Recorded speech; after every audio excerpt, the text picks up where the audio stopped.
Кажется, мне сегодня не стоит вести сторис, пока народ не успокоится. Ребята, я не приехала за кем-то сама по себе. Меня пригласили, и он должен был меня встретить. Из-за недопонимания не получилось. Я сама отказалась. Решила, так будет лучше, дегенди. Не надо искать виновника. Это же жизнь, всякое бывает. Я его тоже понимаю. Где-то я не права, где-то он не прав. Вот. А насчет как пансионат? Насчет пансионата, я же не планировала этот отдых. И алдын ала келсем, я бы запланировала, забронировала, не жаловалась, просто спонтанно приехала. Осталась первый день вообще в Бишкеке, потом сюда приехала. Я же не знаю, я же тут первый раз. Сегодня приехала, меня здесь все устраивает. Даже если я была бы в Алмате, тоже сказала бы, если меня что-то не устраивало. А так все нормально.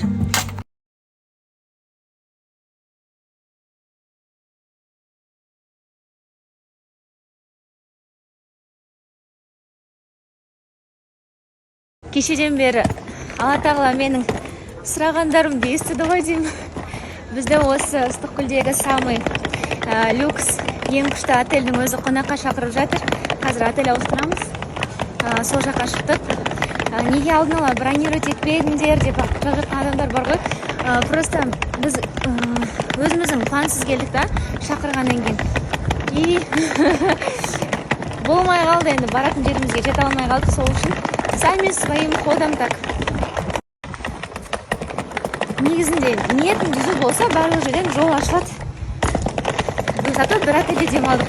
Қазір екіншісіне барып демаламыз. Ботаға дедің да. Бұл біздің Жалатқа барып келді ғой тойға. Жалатқа барып білмесін. Исқада бірінші келетін да. Да, Жалат. Не Жалатскім? Ой, қандай күшті. Суретке түсіп жатырмыз мұнда. Ты ругаешься с человеком, запомните, самая первая мысль, которая идет, ее надо останавливать.